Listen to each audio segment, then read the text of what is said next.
Okay, and welcome to the lecture on Aristotelian virtue ethics. Now, just to remind you of some things we were discussing earlier, Aristotle's interested in the question, how do I become a good person? He thinks that the question, what makes an action good, is going to be answered by knowing what makes a person good, and then seeing what kinds of actions that good or virtuous people perform.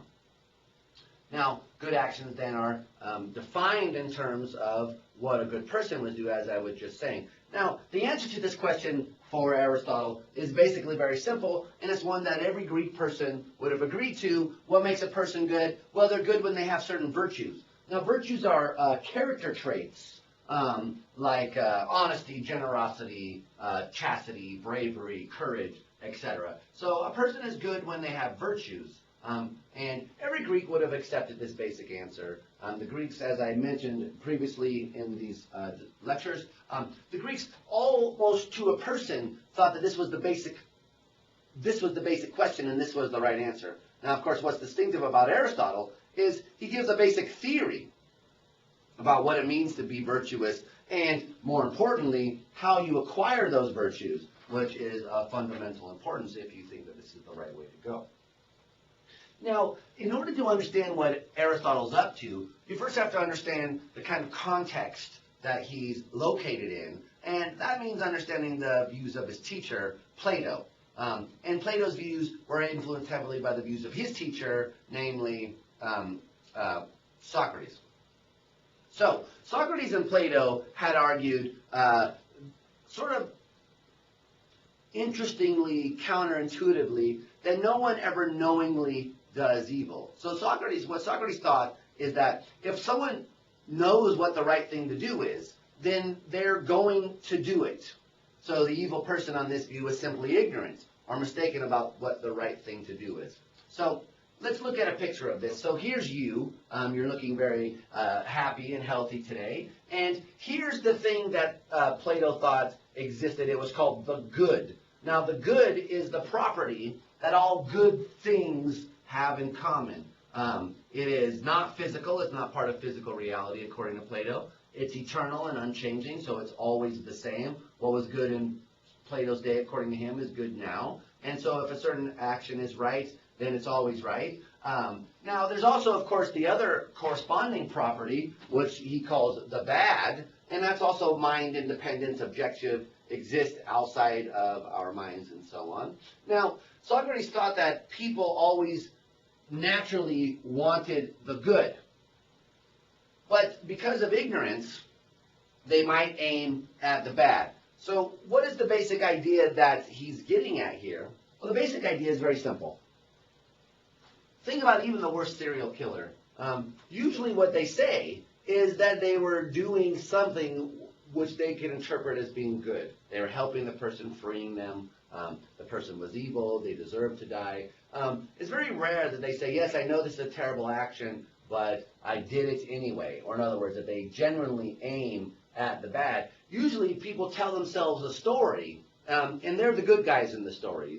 They have a justifying reason which allows them to do this thing. So it's not that they want to be bad. It's that they're really mistaken about what bad is. They're simply ignorant about what makes this, what the real truth of the matter is in this case. And they have mistakenly identified something as good, which isn't. Now notice this is an objectivist view. So Plato thinks there's a real answer here to whether this is right or wrong. And this person has simply got it backwards because of whatever reason. They simply don't properly identify the thing which is good. But if they did properly identify that, then they would immediately aim for it, since people are naturally constituted to be drawn towards the good, sort of like a moth to a light. Now, Aristotle denies that this is true. Aristotle thinks that there are cases where people know what the right thing to do is and simply fail to do it. So you might think, look, we can think of these cases left and right. So you find a wallet in the street. The wallet has $100 in it, and also the person's name, address, phone number. You might even imagine it has a tax return information in there, so you really can see that this person doesn't have a lot of money. And you think, well, gee, I know I have to give the money back. But for whatever reason, you just keep the money. You want the new video game. You want Modern Warfare 4 or whatever's coming out next. And so you think to yourself, yeah, I know what the right thing to do is here. The right thing is to give the money back, but I'm just not going to do it.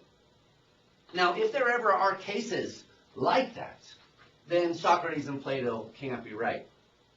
So what does Aristotle draw from this? Well, the lesson for him from these kinds of cases of the person who knows what the right thing to do is, but fails to do it, well, the lesson is, for Aristotle, being a good person is not about knowing something, but about performing right actions. Now, so what he does is he makes a distinction between acting in the appropriate way and simply mastering an abstract body of knowledge. What he wants to do is to develop a moral theory that at least allows for the possibility of the kind of person we've described who knows what the right thing to do is, but for whatever reason fails to do it. Now, once you have such a theory, then you might be able to say, well, look, how do you avoid that, right? How can you get to the point where you know what the right thing to do is and do the right thing? So having just distinguished between the theoretical sciences and the practical sciences and identified ethics as a practical science that deals with acting in various ways and not simply with acquiring knowledge, the next step is for Aristotle to start thinking about what an action is. That's going to be the province of ethics. Now, for Aristotle, an action is a purposive behavior. It's distinguished from a mere happening. So think about this in steps. So for instance, if you're walking down the road, that's an action. That's something that you're doing. But if you stumble, if you trip on the sidewalk and fall, as you're falling, you're moving, but we wouldn't want to say that that's an action of yours. It's something that's happening to you. Now, again, if you think about a reflex, if I take a little hammer and hit you in the knee, the patella reflex kicks in, and your leg will jerk forward. But it's not as though we want to say that this motion of your leg is an action of yours. It's a reflex. It's a happening. It's automatic. There's no purposive behavior there. When we act, we have some goal that we're trying to achieve. And Aristotle defines action as those things that agents do, that persons do, in order to achieve some goal. So every action has some goal that it's aimed at, which can be said to be the reason that the action is performed. And now, since ethics is a science of action, it too is going to be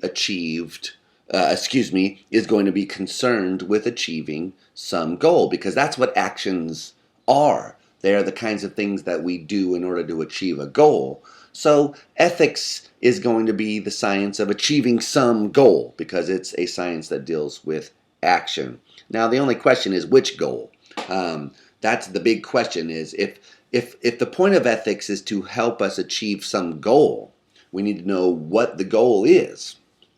Or at least this is what Aristotle thinks. And he divides the kinds of goods that there are into three categories. So the first category he calls an instrumental good. So these are the things that are desirable, that we say are good, but they're only good because of what they can get us. So for instance, a classic instrumental good is money. A dollar bill in American currency is just a piece of paper. It's a fancy piece of paper with holograms and serial numbers and so on, but it's just a piece of paper. If it weren't embedded in the system of the U.S. economic system, it wouldn't be worth anything.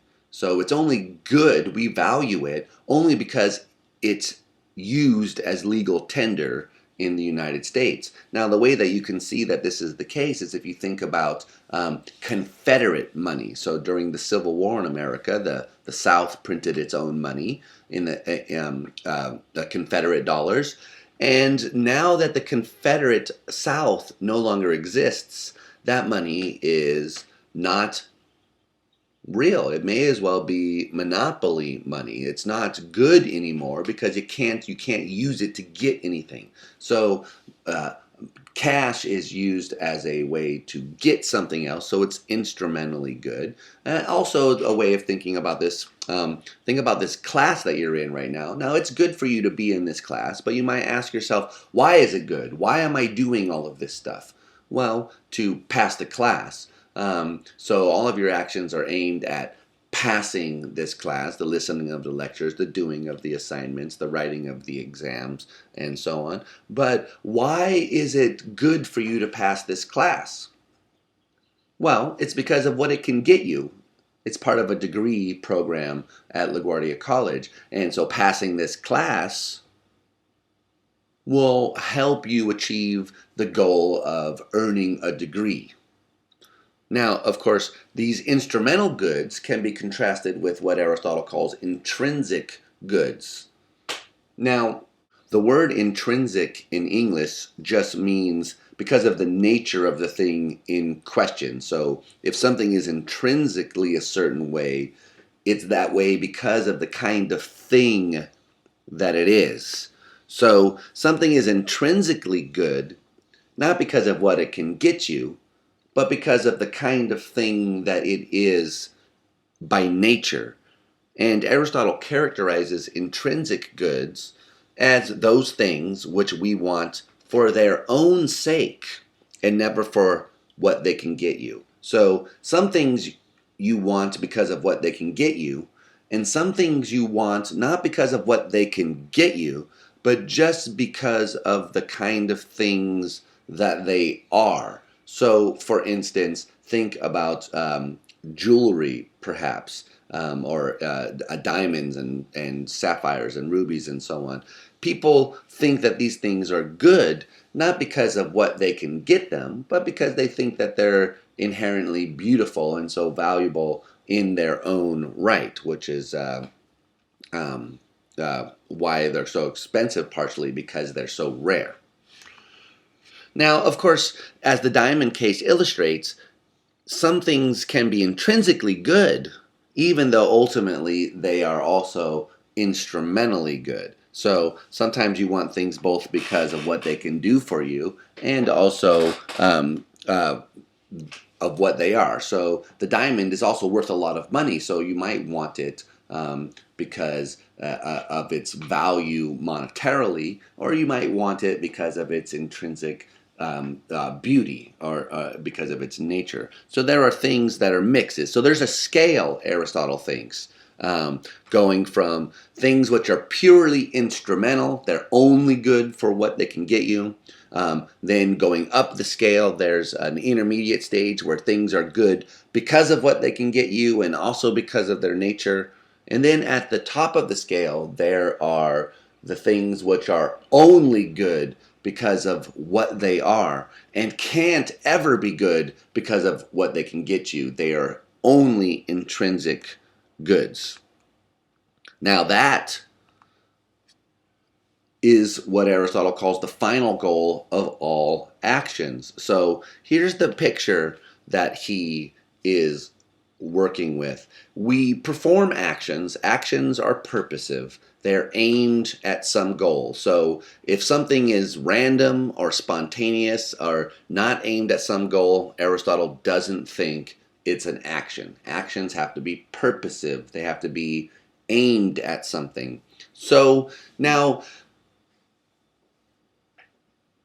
there's this hierarchy of things that you can aim at. There are purely instrumental things you can aim at. There are things that are instrumental and intrinsically good that you can aim at. And then there's things that might be just purely intrinsically good that an action can aim at. And if you think about why you act, you'll notice that each instrumental goal is a step in achieving some other instrumental good. So for instance, take this class that you're in. You are doing all of these things right now, and if someone asked you why you were doing them, you might say because you're in this class and you want to pass it. Well, if someone asks, yeah, but why do you want to pass the class? You might say, oh, because I'm trying to get a degree. And if they said, well, why are you trying to get this degree? You might say, oh, because I'm trying to get a job.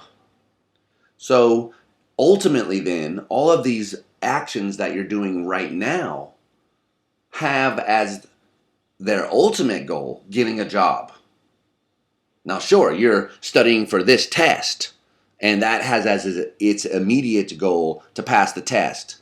But that's because you want to pass the class. That's because you want to get a degree. But that's because you want to get a job. So ultimately, you're studying for the exam has as its goal all of these things. Not directly, but ultimately by this kind of reasoning. Now, Aristotle then argues, well, there's got to be something at the end of this chain. There's got to be something which is final. Something which is intrinsically good and is the ultimate aim of every human action. That thing has got to exist. Now, why does he think that? You might say, well, maybe it's just a bunch of instrumental goods all the way down. Why couldn't it be that way? Why does it have to be that there's some final goal, which is the end point, which we're all aiming at? Well, Aristotle's idea that if it weren't that way, then all of our actions would ultimately be fruitless, and we would never really get what we want, and so would never be truly satisfied. Now, here's the argument. So, you have this chain that we were talking about before of purely instrumental goods. So, you say, I want to pass this class, you say, I want to pass this test so that I can pass the class, so that I can get a degree, so that I can get a job, so that I can have my own apartment and pay my bills. So that's what this says here. You do A to get B, to get C, to get D, to get, oh, I don't know my alphabet. That should be E, etc., etc. Where A here is pass the test. You want to pass the test so that you can B, pass the class, so that you can C, get the degree, so you can D, get a job, so you can, let's call that E, move out of your mama's basement, F, pay your bills, G, buy clothes, etc., etc. So there's this chain of goals, but if there's no final goal, if there's no place that this ends, then you never get what you actually want. Now notice why this is the case. Say that you want to pass this test. Well, why do you want to pass the test? To pass the class. So unless you pass the class, you don't really get what you want, right? So as soon as you pass the test, well, you're doing that only because you really wanted to pass the class. So you have to then pass the class. But of course, you were only doing that so you could get the degree. So to really get what you want, you have to get the degree. But of course, you only want the degree so you can get a job. So to really get what you want, you have to get a job. But of course, you only want to get the job so that you can move out of your mama's basement. So to really get what you want, you have to move out of your mama's basement. But of course, you only want to do that so you can meet a significant other, right? A female or a male, depending on who you are. So you only get what you want if you get that. So if there is just this long chain of instrumental goods, every time you get something that you want, it's only to get the next thing in the chain. So you haven't really been satisfied. You're seeking the next thing. Then you get that thing, but it was only to get this further thing. So you're still not satisfied. So there's no point then at which you can say, oh, now I have what I want. And your whole life will be spent jumping from one thing to the next. I want this to get that. I want that to get this. I want that to get the other thing. And you'll never get to the point where you're satisfied. So Aristotle concludes, there's got to be something that we all want, which we want only for what it is and not ever for what it can get us. And he thinks it's commonsensical that what this is happiness. So if you ask a person, why they're doing what they're doing. And if you're annoying and if you're persistent enough, ultimately you will have to stop when the person says, look, I just want to be happy. So why do you want to pass the class? Well, get a job, get a degree, get a job, to make money, to get a house, to meet someone, to buy stuff, to live my life, to be happy. That's why I'm doing all this, right? That's what we all want. What we want is happiness. So happiness for Aristotle is intrinsically good. Nobody ever says, I want happy so that I can get this other thing. Happiness is something we desire just because we value it, not because of what it can get us. In fact, it doesn't even make sense to say you want happiness because of what it can get you. What you want is happiness because happiness is good. So now notice what Aristotle has done here. He started out making this distinction between theoretical and practical sciences. Theoretical sciences aim at knowledge. So that's what physicists do. They want to figure out how the world works. They design experiments, they gain knowledge, etc., etc. Then there's another class of theories which aren't really aimed at knowing something, but are aimed at producing the right kinds of actions. And politics and ethics are closely related for Aristotle, but we've been focusing on ethics in this course. So ethics isn't aimed merely at generating abstract knowledge, as the wallet example kinds of things illustrate for Aristotle. So you can know what the right thing to do is, he thinks, but yet fail to do it. So what makes a person good is not that they know something, but that they're performing certain kinds of actions. So what we want to do is figure out what actions are. Well, they're things which have purposes, which aim at things. They can aim at different kinds of goals. There's a hierarchy of goals. At the top of this hierarchy is something that's intrinsically good, something which is desired for its own sake and never for the sake of what it can get you. It's the thing we all want. Every human action we perform is ultimately aimed at this one goal. Everything you do, get up in the morning,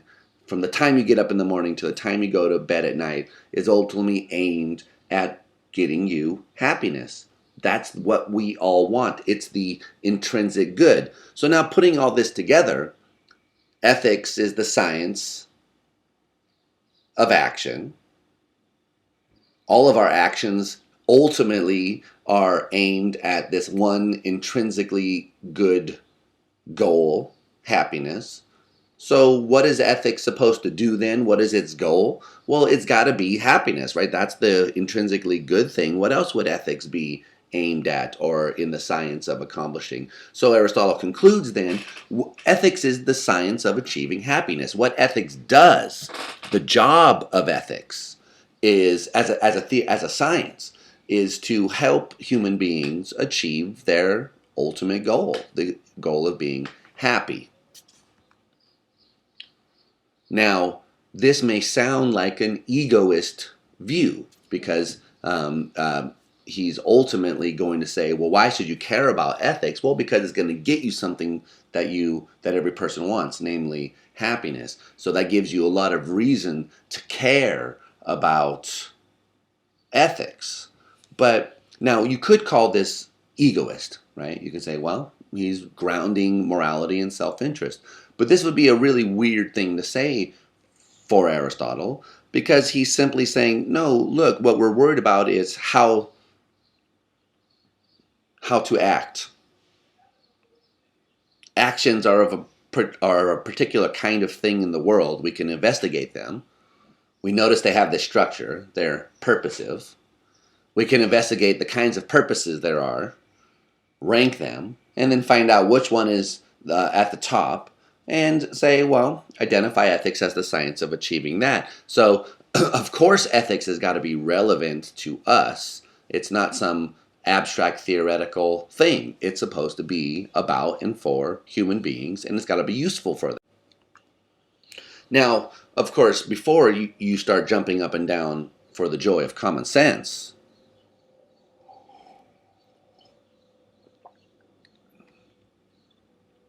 to bear in mind that Aristotle does not mean by happiness what you probably mean by happiness. So the average person probably takes happiness to be pleasure or feeling good, but Aristotle denies that.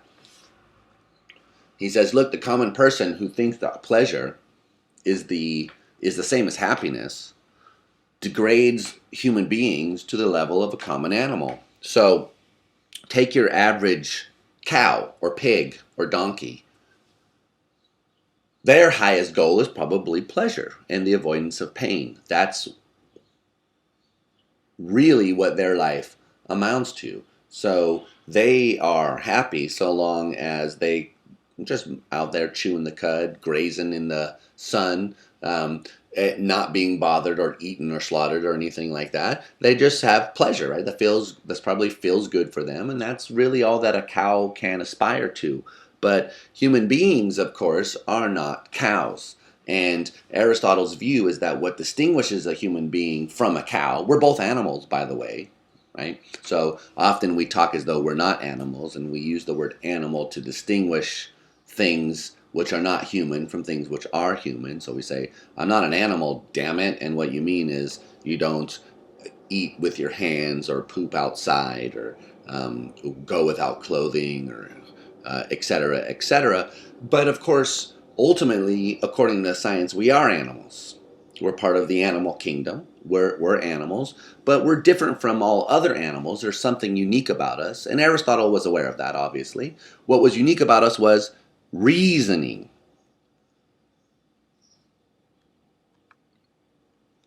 Now, by reasoning, Aristotle means something very specific. In particular, he means syllogistic reasoning, logical reasoning, as exemplified by such patterns of inference as all men are mortal, Socrates is a man, so Socrates is a... You should have heard the word mortal in your minds just then, because that's what follows from those first two premises. If it's true that all men are mortal, and if it's true that Socrates is a man, then it must be true that Socrates is immortal. You can kind of see, just by thinking about it, that it doesn't make sense for someone to say, yes, I agree, it's absolutely true, all men are mortal, obviously. Of course, Socrates was also a man, but he was not immortal. Someone who said that would either be making a bad joke or just confused about the words, or if they weren't, then they don't really have rational capabilities to see that that's a contradiction, that can't be the case. Now, that's just one example of the kind of logical reasoning that human beings are capable of that no animal is capable of. So maybe pleasure isn't a fit goal for an animal. And so for animals, that are not rational, for non-rational animals, that may be a fit goal. But for rational animals, pleasure is not a fit goal. It's not the thing that we aim at or should be aiming at, because it lowers our status to that of an ordinary cow or monkey or donkey. Now, on another note, why pleasure can't be happiness and why we can't just recommend that everyone seek pleasure, that be the goal of every human action, is because pleasure can be derived from wicked behavior. So, for instance, someone who gets pleasure from lying or from stealing, take your kleptomaniac, someone who doesn't need the thing that they're stealing, but just enjoys it. They like the rush of it, the thrill of it. So famously, I guess, or allegedly, Winona Ryder has this. It's a thrill to get away with something. You take a little thing from the store, no one catches you, get a small rush from it, so you're getting some pleasure from that. But of course, stealing is wrong, it's wicked. So here's a case where the pleasure doesn't seem to be good. Doesn't seem as though we want to say that that's good in that case, because the action which produced that pleasure is itself immoral. So there's these two reasons Aristotle thinks. Yeah, the common person, the average person, they think that happiness is pleasure, but they're wrong because that neglects the thing which is special or unique about humans, which distinguishes us from other animals, our rational faculties, and it also neglects this weird thing that if you say that pleasure is the ultimate goal that all our actions are aiming at and that it's intrinsically good, then you're forced to say that in the case of pleasure derived from wicked behavior. And Aristotle just doesn't think that that sounds right.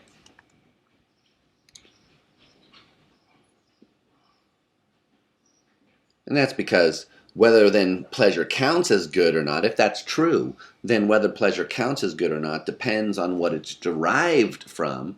And that shows Aristotle thinks that pleasure isn't intrinsically good. It's not the case that it can be desired for its own sake, because when it's produced in an inappropriate way, it's not desirable. It's not good.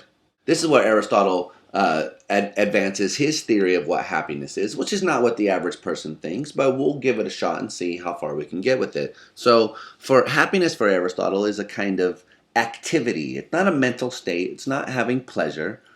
You can see that pleasure isn't intrinsically good by the kinds of things we've been thinking about, and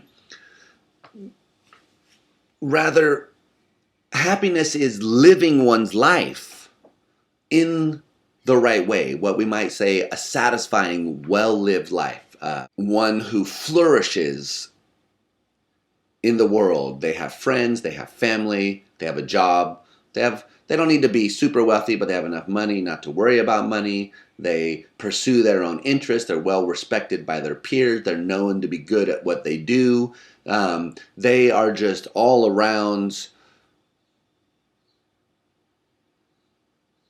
well off in every sense of that word. And it's not just financially, it's that they're rich in the things that life can provide.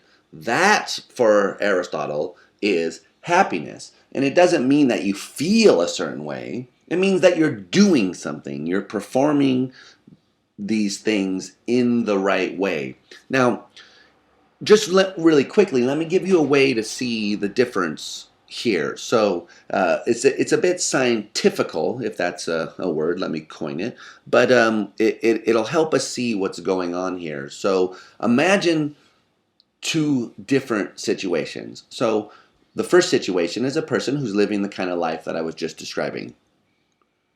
Someone who's healthy, happy, has family, loved ones, children, has a job, has their health, has property, respect, they're good at their job, people recognize that they're good at their job, whatever that it is that they do, people say, yeah, that person's great at that job, I wish I could do it like he does or she does. Everyone likes this person, they have friends, they're respected by their peers, etc. So this person just doing a fantastic job at living life, just all around. Now, so you have that on the one hand. Now imagine on the other hand, you have a person who's in some artificial situation like the Matrix. So we all know what the Matrix is. The Matrix is a case where in real life, quote unquote, you are a body in a vat. You're in this machine, and you're hooked up to various wires and tubes in your brain and throughout all your body, actually, so you can stimulate the nerves in any way that they want to. And your nerves and brain are being stimulated in such a way that it causes in you the conscious experience as of a bunch of stuff happening that isn't really happening. So the people in the Matrix think that they're going to work, they get up in the morning, they get dressed, they drive their car, they punch the clock, they go out to the club, they take ecstasy, they drink beers, they do all the things that you think you do, except they're not really doing it. They are in real life laying in this machine, and their nerves are being stimulated in various ways. So now imagine someone in this Matrix-like scenario who doesn't know it. They think that they're living a real life outside of the Matrix. Now imagine that they are living a Matrix version of the first scenario. So in this Matrix life that they live, they're happy, they're healthy, people respect them, they have a job that people think they're good at, except of course they're the only person there. They're living this simulation of all of this stuff, and none of it's real. Now, ask yourself, which of these would you rather be in? Experientially, notice they're exactly the same. So all of the pleasure that you feel in one, you'll feel in the other. The pleasures of a good life, the taste of the food, the aesthetic beauty of the sights, basking in the warmth of the glow of approval of your peers, etc. All that stuff's going to feel the same, except in one case you're in an actual physical world with real people, and in another case you're in this virtual matrix world computer simulation. Now, which of those would you rather be in? Now, some people say it doesn't matter, right? It feels the same. But if you think that it does matter, that there's something about the real scenario that's good or better, whereas in the virtual scenario it's not, then it's not just the pleasure that makes this good. It's something about it, the activity of doing it, of really doing it. Not pretending to do it, not virtually doing it, but really doing it. Now, if you think that that's right, then you might sort of see what Aristotle's getting at as far as this life well lived stuff. And we do talk this way in English sometimes, where we use the word happy not to specify a feeling, but a time. So we say, back when I was a kid, we'd go to the lake every summer and go fishing with my grandpa, whatever, hamada, and then you might say, that was a happy time in my life. That was, really good time for me. And it may not even have been that you were feeling pleasure at every moment that you were there. It's just that you remember that was a time where you were doing things well, where things were going well for you.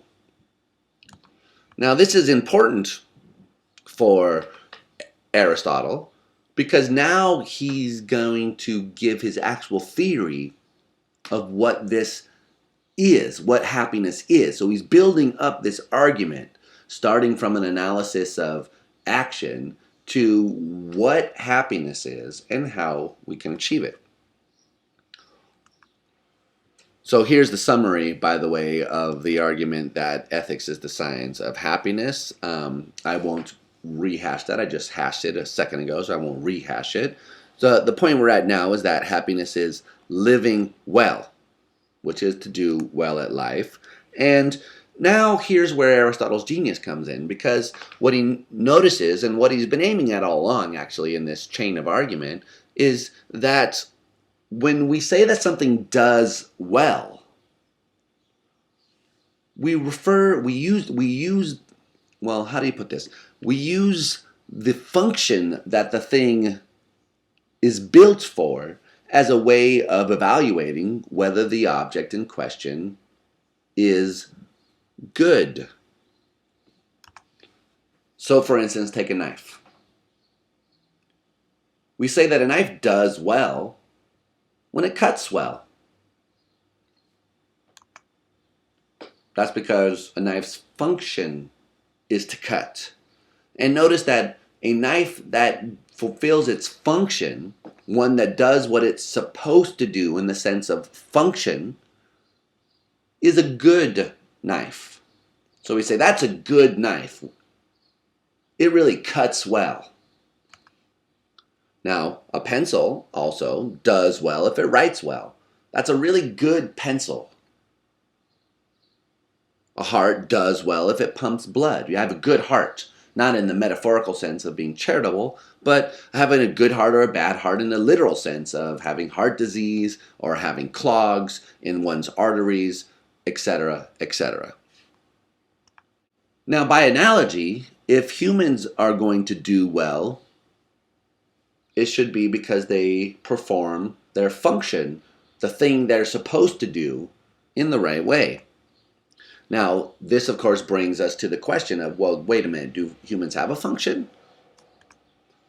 So Aristotle thinks that humans do have a function, that it's not weird to talk this way. In fact, he argues it's strange to talk the other way. So think of a person and their body. So take an animal, for instance. Every part of a person's body has a function. So the heart has a function, it pumps blood. The liver has a function, it filters things. The kidneys have a function, the intestines have a function. Every part of you, it has a function. So two, every person in society has a function.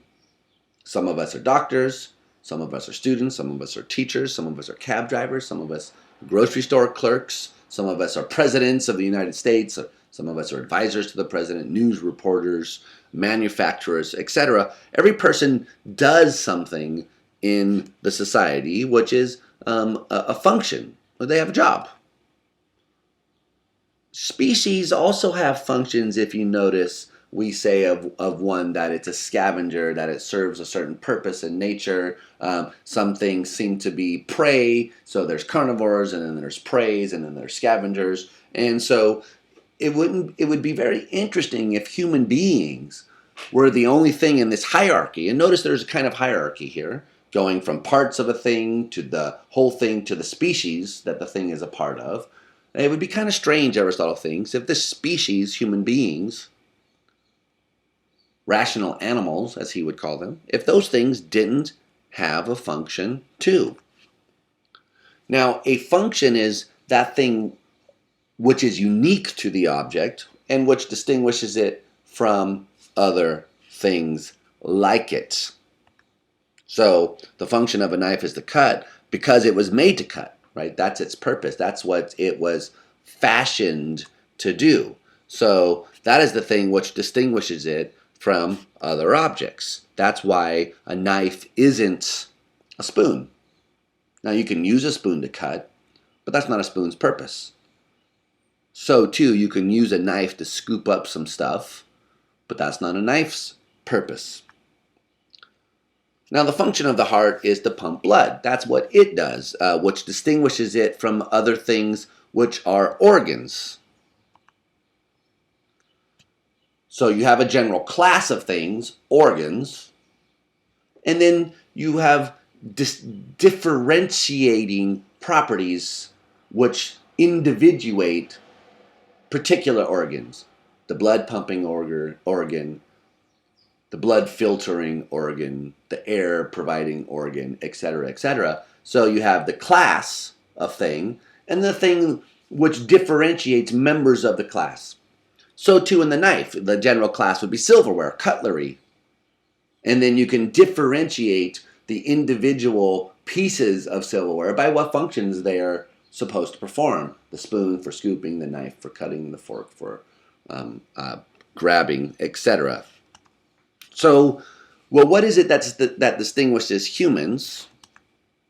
It's not living, since plants do that, and animals do that, and we do that. So that's something that we all have in common. It's not merely perception or movement, because animals do that as well. Animals can perceive their environment, they move themselves around. Plants can't do that, so animals and humans have in common doing this.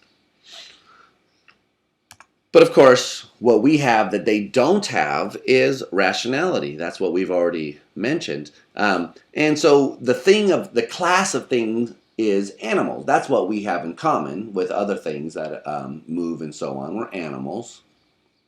But what differentiates us from the other animals is our rationality. In particular, it's this business about syllogisms and logic and being able to think abstractly, which animals can't do. So when Aristotle says rationality, he doesn't mean the kind of thing that Aristotle does. The kind of thing that Aristotle or Einstein do. What he means is the kind of thing the average person does when they say, if all animals are mammals and this dog is an animal, then it's a mammal. And that's something that even the least intelligent person out there is able to grasp, that if all of a certain kind of thing are one way, then any example of that kind of thing are one way. And they may not be able to grasp the abstractness of it and in various subtleties of it, but it's sort of obvious that this is the case. So rationality is something that all human beings have as a species, even if individual members of that species aren't as what we would call smart in our colloquial terms as other people. So he's not talking about smartness. He's just talking about this ability that all human beings have to see general patterns of inference, which dogs, cats, so on cannot do. So, from this, Aristotle concludes that people have as their function rationality. That's our purpose. Our purpose is to be rational. That's what makes us different from the other kinds of things around here. That's what gives us our unique place in the world, our rational faculties. We are the rational animal. Now, since happiness means living well, and something does well when it fulfills its function well, when it does what it's supposed to do, happiness is therefore acting rationally well. It's doing that well. So, what is the view that he's arrived at? Ethics is the science of achieving this intrinsic good, happiness. And what happiness is fulfilling a certain kind of function. Our function turns out to be our function turns out to be rationality. So what do you do when you live well? Well, it must mean that you're acting rationally somehow. So ultimately, even though it looks like this is a kind of view that's grounded in self-interest, you want happiness, so that's why you should act in this way. But the real twist here is that it's rationality which is going to be doing a lot of the work. So if you want to be happy, Aristotle is saying, your actions have to be rational. But how do we fulfill this function? Right? How do we act rationally? Right? How does it mean to say that our actions are rational? Well, this is again where Aristotle draws on his general theory. So, generally speaking, objects fulfill their functions by having certain virtues. Now, a virtue is simply by definition whatever it is that allows an object to fulfill its function. So, for instance, the virtues of a knife are the properties that knives can possess, in virtue of which they cut well. Now notice that this use of virtue is very different from the modern use of virtue. Aristotle's perfectly happy saying that a knife is virtuous, or that a horse is virtuous, or that a car is virtuous, or that a computer is virtuous, or that a person is virtuous. Now, knifely virtues include such things as sturdy, easy to grasp handle, sharp blade, durability, etc., etc., etc. These, etc., etc., etc. Now, these are the things which knives can possess, which makes them good knives, which makes them virtuous knives, which makes them the kinds of knives which do the thing they were designed to do, cut well. So to us it sounds weird to call a knife virtuous. And modern people usually reserve the term virtue for human beings. They don't, for instance, say that their car is virtuous when it performs its function well. They do say it's a good car, so we still use the word good in this way to apply to things which are non-moral. That's a good car. That's a good knife. But we don't really use the word virtue in this way anymore. But to ease this little uneasiness, people often translate the word that Aristotle used, which is arete, as excellence. So it's a trait that something has that's a characteristic of an excellent exemplar of the thing in question. So it's an excellence of the knife. And we do it, it's much more natural in English to say that's an excellent knife as opposed to that's a virtuous knife. But it's basically you're saying the same thing. So when Aristotle says that's a virtuous knife, what he means is that's an excellent knife. That's a good knife. It has the qualities that you want a knife to have. Now, of course, the human virtues are not having sturdy, easy-to-grasp handles or sharp blades or durability. Human virtues are going to be those things that allow us to fulfill our human function. Now, our human function is acting rationally, or being rational. And there are two kinds of virtues, two classes of virtues that are going to be required in order to fulfill this function. So you have the intellectual virtues, wisdom, knowledge, strategy, and you have the moral virtues, things like justice, prudence, temperance, and courage. Now, the book lists a lot more of virtues, and there are a lot more virtues, but we can focus just in our discussion on these four of what are called the cardinal virtues. Now, that's the stuff that we say about, for instance, courage and justice and temperance can be extended to all the virtues listed in the book, and Aristotle is very clear that friendliness and generosity and all of these kinds of things get the exact same treatment as these exemplar virtues. Now, these kinds of virtues are different in their natures, though. So intellectual virtues are simply acquired by formal education. You go to school, you study some cases, and you learn strategy. That's something you get by book knowledge. You can learn theoretically what strategy is. You can go and study some physics and learn about the way quarks combine to form protons, neutrons, electrons, and the forces that interact between them, etc. You can simply master that body of knowledge of calculus, of physics, etc.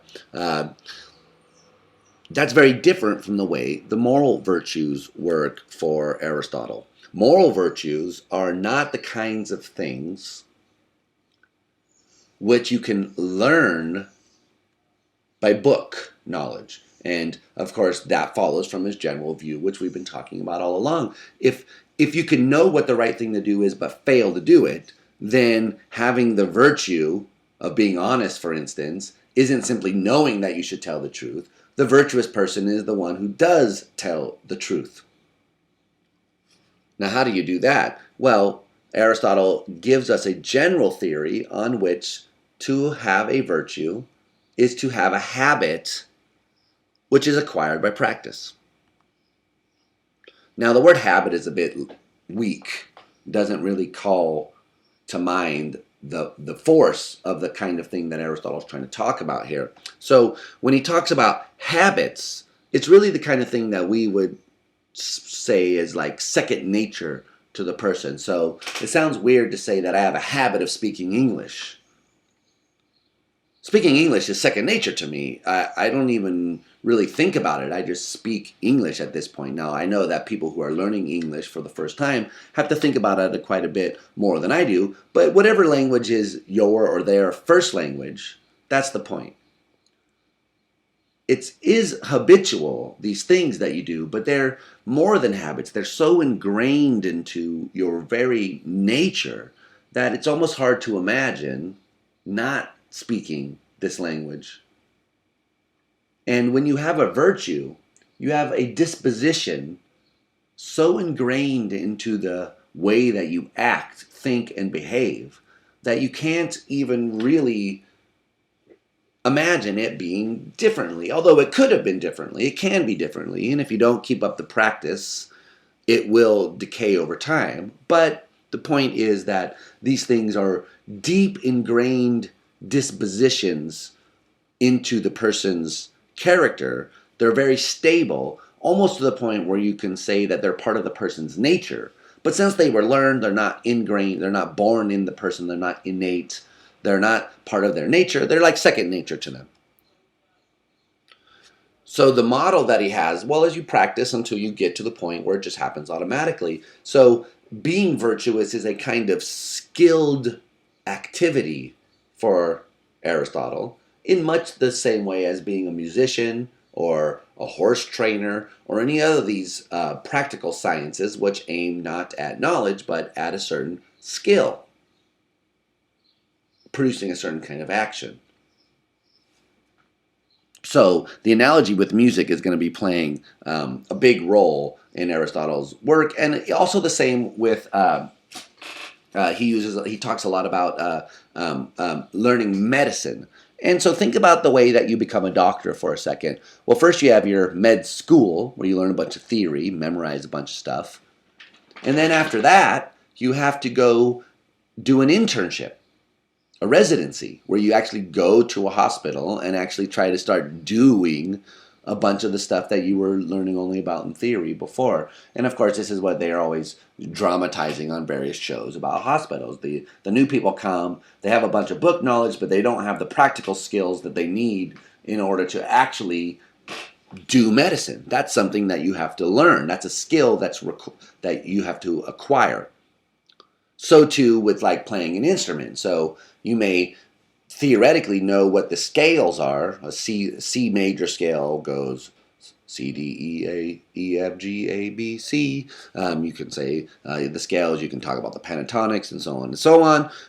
But you might not be able to sit down on a piano and actually play the scales, because knowing the theory is one thing and being able to do the thing is another thing.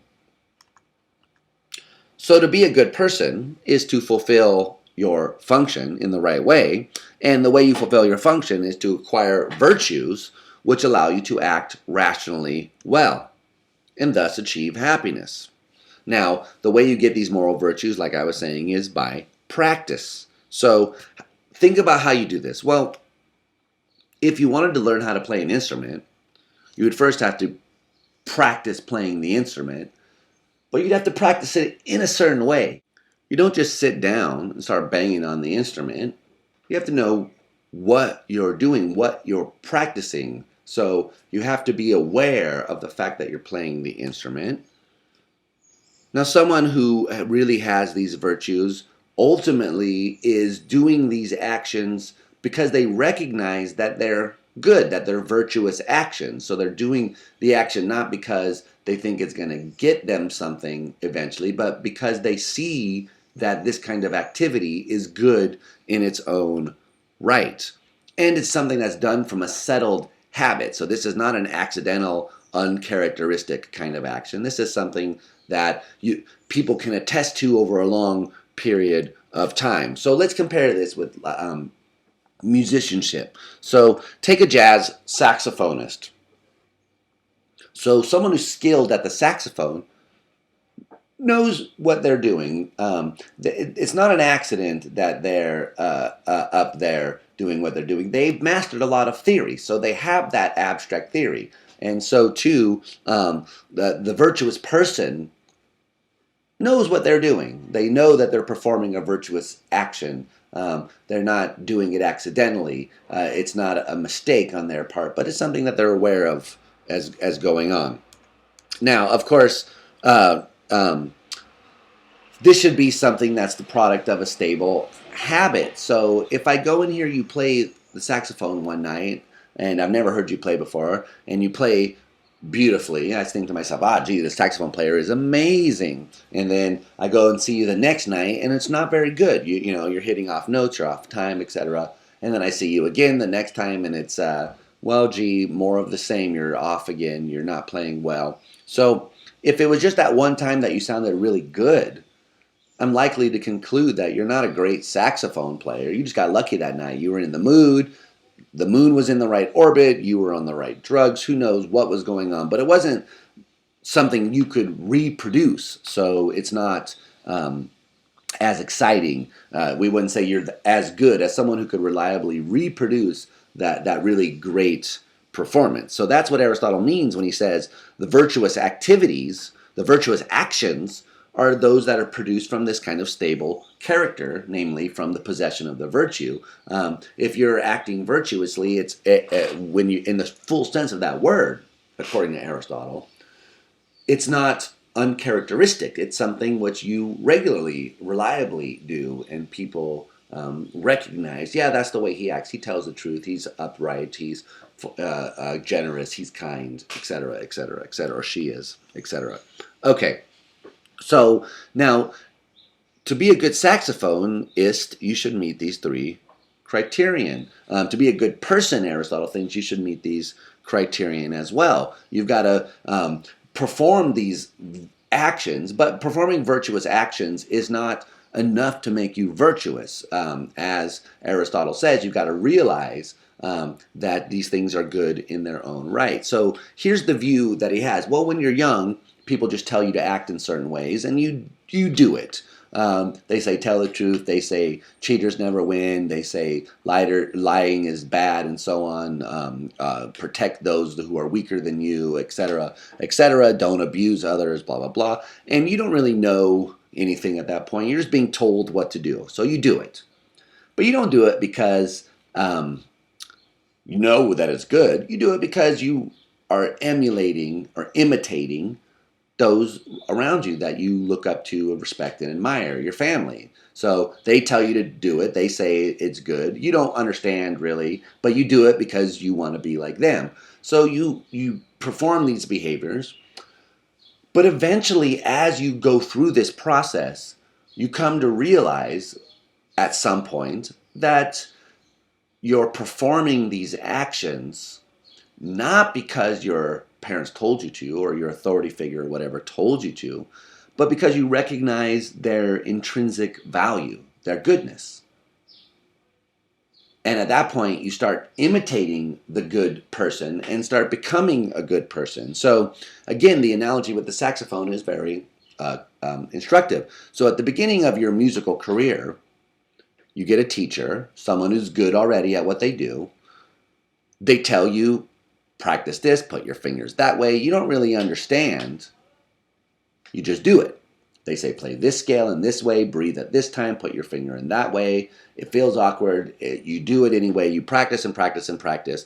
And eventually you get to the point where you see the merit of this. Oh, you should have your fingers this way because you can play faster. It's more economical. You can hit these notes at that time in the right way so you can play that song and blah, blah, blah. And so you recognize that these things that you've been told to do over and over and over have their own value. And then you start doing them not because you were told to play the saxophone that way, but because it's good to play it that way. Because you can express yourself better if you hold your fingers this way and if you breathe in this rhythm and play it, hit the note at that time, and so on. So eventually you get to the point where you recognize that these things should be done for their own sake. Not because somebody told you that they should be done. So you're no longer imitating a good saxophone player. You are a good saxophone player. Now, that's the general view that Aristotle has, and we'll talk about some specifics of the virtues and how you acquire them. But just at the general level, we can say there are some interesting consequences. So notice, right off the bat, well, this isn't a kind of view where you calculate what are the good actions, what are the bad actions, add them up, subtract one from the other, and see what's going on here. So if you make occasional lapses, that doesn't mean you're a bad person. So think about the saxophone player. If you're an amazing saxophone player, you're still going to have off days. Maybe you have a cold. You're all congested. You go to the concert that day. People hear you. They go, it wasn't that great. But every other time they've heard you, it's been fantastic. No one's going to say, well, you're not a good saxophone player. They'll say something was up with him that day. Maybe he had a cold. Maybe his mother died. Maybe he was thinking about whether he left his oven on. Something was up because he wasn't playing like he normally plays. And Aristotle thinks something like this is true in ethics. So if you're a generally truth-telling person, but you lie on a certain occasion, that doesn't make you a bad person. Maybe it's because you're having an off day, right? Even the best of us have off days. Being a virtuous person doesn't mean you're a perfect person. Doesn't mean you never do what's wrong. Just means you rarely do what's wrong. And when you do, it's because something's up, right? There's something going on which is interfering with this well-oiled habit that you've acquired.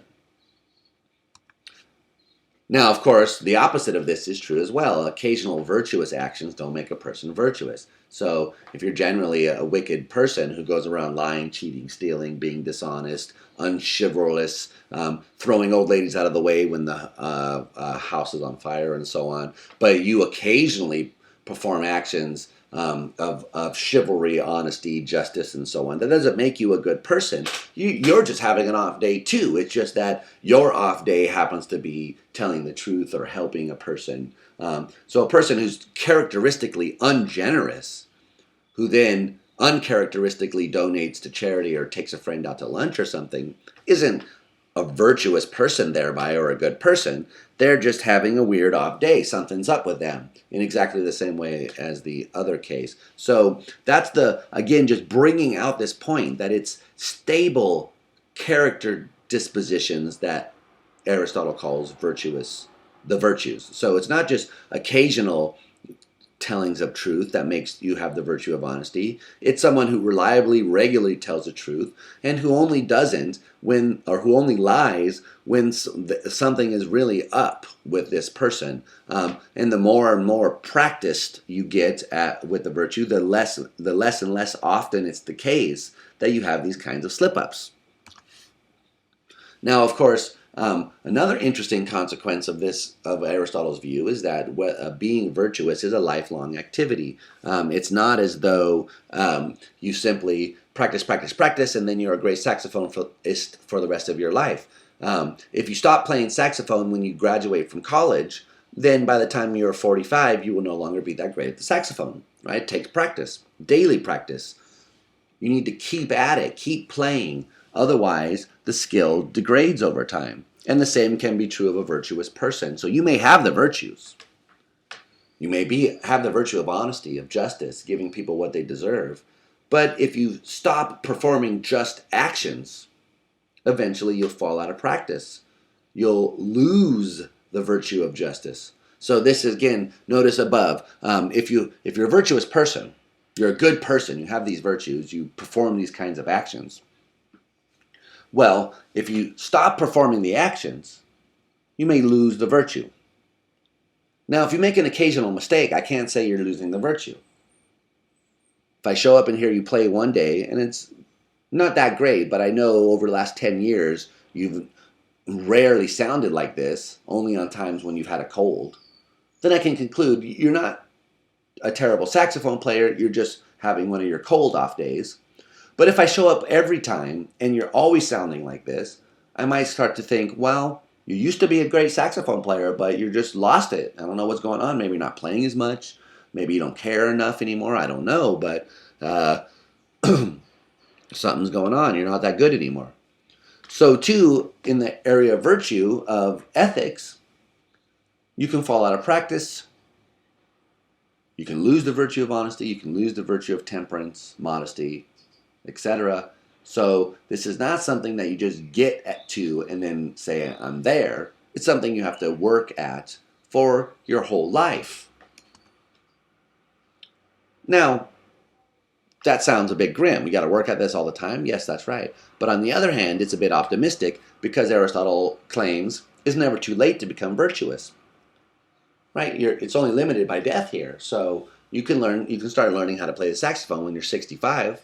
You may have never picked up a saxophone ever. You can start playing when you're 75. I mean, just, depends how long you have, how you treat yourself, and you can always acquire these skills. So too, with virtue in the ethical realm, you may be a wicked curmudgeon, but you can always acquire the virtue of generosity, friendliness, etc., no matter how late in life. And that's sort of the Ebenezer Scrooge of the Christmas Carol theme in Aristotle's view. He was a stingy miser.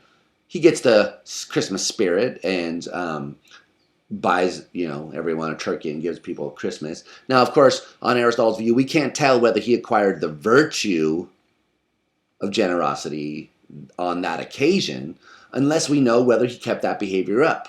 And I think according to the story, he's supposed to, at least in Scrooged, the Bill Murray version, he does keep that behavior up, and they show at the end over the course of time he continues this kind of behavior. So if that's the case, then he became virtuous after a life of vice.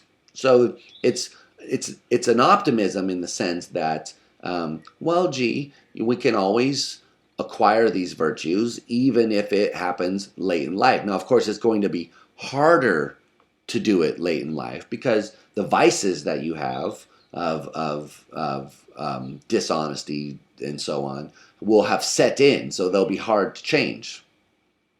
But it's not impossible because it's not part of your nature. It's just a really ingrained habit. So if you work at it, if you practice, you can turn that around.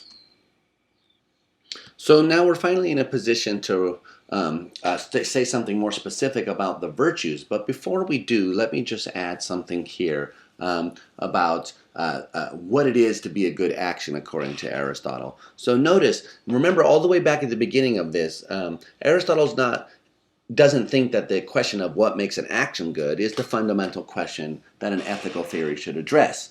He thinks the fundamental question an ethical theory should address is what makes a person good. First, you figure out what makes a person good, and then you talk about good actions afterwards. So that's what we've been doing, he talks about what makes a person good is acquiring these virtues, these dispositions, these habits of acting, which you acquire by practice and emulating those who already have them. So then, what does it mean for an action to be good then? Well, good actions, according to Aristotle, are precisely the ones that are performed by good people. And we can identify good persons. We know the good persons in our community, and we have certain moral icons that we look up to. So, for instance, Jesus Christ is a moral icon. You might not think he's the Son of God. Some people do, some people don't. But whether you think he's the Son of God or not, people generally agree do unto others is a good moral thing to do. That Jesus was a moral exemplar, someone who lived a morally virtuous life, and that we can emulate and be better off for. So rather than ask, is lying right? What you have to ask on Aristotle's view is, would a virtuous person lie? And then you have to pick out the virtuous people and then sort of ask, well, what would that person do? What would Gandhi do? Would Gandhi lie? Would Jesus lie? Would these people that we recognize as being good people, ones who possess virtues, ones that we want to emulate, would we recognize that they would do it? Now, that's how you answer these questions in the abstract. Where you really need to get to is to the point where you can answer these questions for yourself. So you can say, well, gee, is it the case that this is a good action or not? Or in other words, what you need to do is acquire the virtues and be able to tell for yourself what these kinds of things are. Now, part of doing that is identifying virtuous people, emulating them, and that's the part of the process we've been focusing on here. Where we're going to turn to in the next week is looking at the specific theory of the virtues that Aristotle gives, how they actually work, how you actually acquire them, what it actually means to say you have the virtue of justice or temperance or courage, according to Aristotle. This has all been very abstract. But before we move on to that, let me just put a couple of things into context here. So the first thing is, well, since we can identify good persons, and since the way you learn how to be virtuous is first by identifying good persons, the people that are virtuous in your community, and emulating them,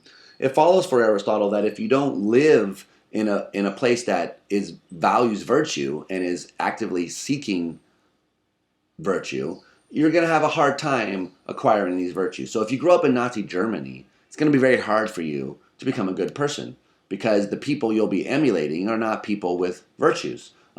They are not going to be the kinds of people who foster the kind of behavior which is good. So now that's unfortunate, but that's why it's important that you live in the right kind of city, Aristotle thinks, and that's the connection between ethics and politics. So for Aristotle, the city really exists as a way to help individuals achieve their virtues, or in other words, help them live a happy life. That's the goal of the city, is to foster virtue in its citizens so that the citizens of the city can live well, do well in life, be happy, in other words. So politics and ethics are connected in this way.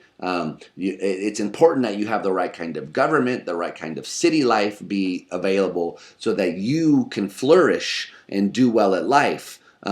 So that you don't have, grow up in a fascist society, et cetera, and et cetera. So it really does matter what kind of company you keep, and that's just because, at the earliest stages of your life, the people you emulate and look up to are the people that your family. And if you grow up in a wicked family, you're doomed from the beginning. It's not going to be, it's not impossible for you to acquire the virtues. It's just going to be very hard for you to do it. Okay, so now let's turn to looking at the specific theory that Aristotle gives of the virtues. But what exactly are these virtues like justice and courage? So Aristotle just got through telling us that you need to acquire these virtues. But what are they? Well, in his view, he says that they are means between extremes. So for every virtue, there's going to be a vice. Now, a vice is simply the opposite of a virtue. So if you have the virtue of honesty, lying is a vice. So we call something vicious, you simply mean that that thing has a vice. Now, we don't use it English. We don't use that word in English that way anymore. We usually mean by vicious a particular kind of vice, namely being overly aggressive or inflicting harm. So you call a dog vicious when it bites you. But vicious just generally means having a vice. So for every virtue, there's going to be a vice of deficiency and a vice of excess. Or in other words, there's going to be something which is too much of the thing in question and something which isn't enough of the thing in question. And Aristotle says, well, the virtuous state is somewhere in between those two extremes. And the Latin sort of phrase for that, which was very popular in the Middle Ages, was virtus in medio stat. And what that means is virtue stands in the middle. That would have been a very nice way of phrasing this. The average Greek person would have thought that was very nice, very interesting, and would have very congenial to them. Now, what does this mean? Well, here we have our way of pictorially representing that. So we have, on the one hand, a vice of excess. On the other hand, over there, we have the vice of deficiency. And the virtue is going to be standing in the middle.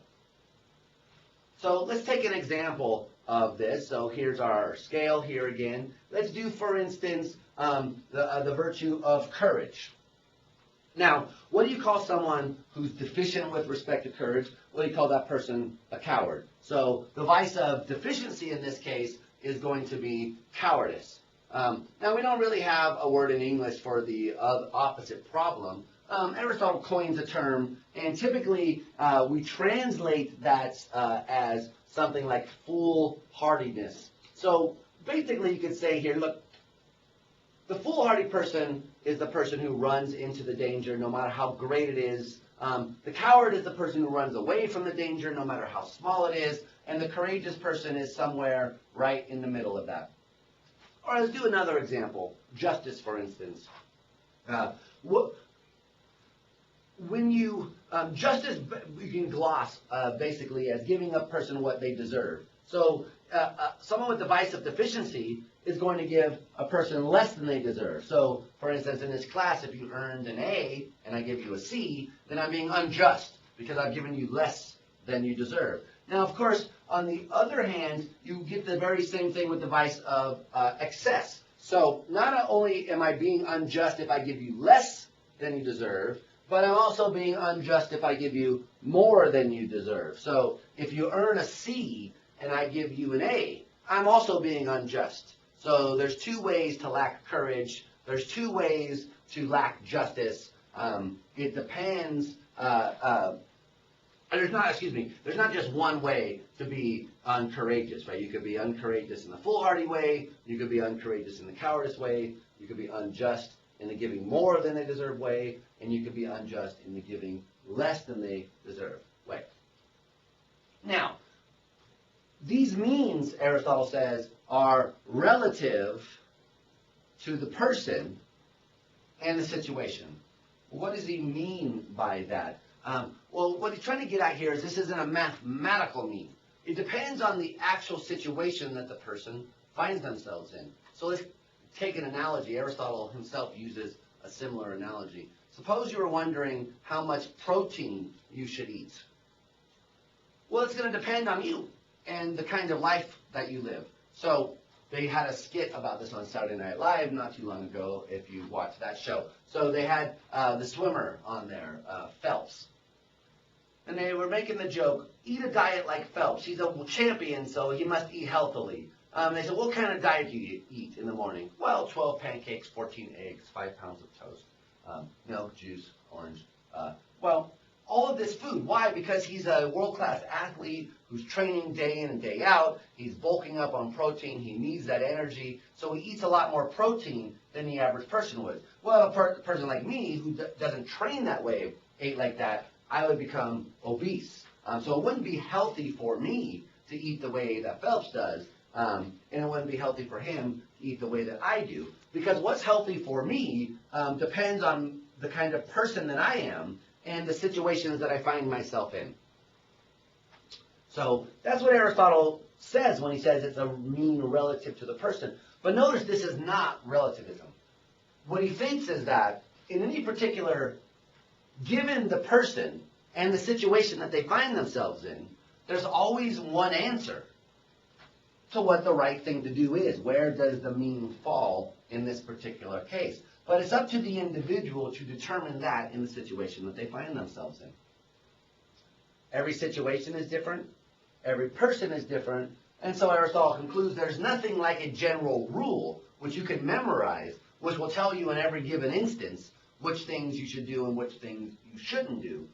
Rather, what you need to do is develop a skill, this practical ability, to determine where on this sliding scale your position will fall. So let's take a look at this. Illustrate this with some examples. So we'll use courage since that's fairly straightforward. Now imagine that there is this burning building. Okay. Now imagine there are two people. So on the one hand, we have our friendly firefighter guy here. He's in his uniform. He's dressed for this. And on the other hand, you have me over there. There I am at Junior's enjoying some nice cheesecake. Now suppose that he and this fireman and I were confronted with this burning building. Well, what ought we to do? Let's think about the fireman first. So if the fireman's confronted with this situation, what's going to be courageous is going to look more to the outside person like something that's foolhardy. Since this person has the proper training, he has the proper equipment, he's going to have to be courageous. He's going to have to run into this burning building, risking his own life. So it's not as though running into danger or risking your own life is always foolhardy. It depends on the kind of training. Now, for me, in the same situation, to run into the building by myself unaided would be foolhardy because I don't have the proper training, I don't know what I'm doing, I'm going to die of smoke inhalation and have to be saved myself. Okay, so now, instead of talking about the fireman, let's talk about me. Well, something that's going to be virtuous for me might look more like cowardice to an outside observer, since it's not going to be virtuous for me to go running into the fire. What's going to be virtuous for me, perhaps, is to go get help, to call someone like our firefighting gentleman friend over here. That's going to be the thing that's virtuous for me. So here you have two people in the same-ish situation, and they each have different actions which are virtuous for them. But each one of those things is something that's determined in the situation by facts about the situation that are unique to it. So there's an objective answer here. This isn't relativism, but the only person who can determine the answer is the individual who finds themselves in that kind of situation. And that leads us right to the key concept in Aristotelian philosophy, the concept of phronesis. So the virtuous person then is the one that's able to judge where this mean falls for them in the situation that they find themselves in. So there's not going to be a rule that's going to tell you what you should do. You've got to develop this practical skill of determining for yourself where the mean is for you. And that's, in English, you would translate the word phronesis as practical wisdom. And you only acquire this through repetitive practice and all the other things, what we said, which requires a lot of mistakes.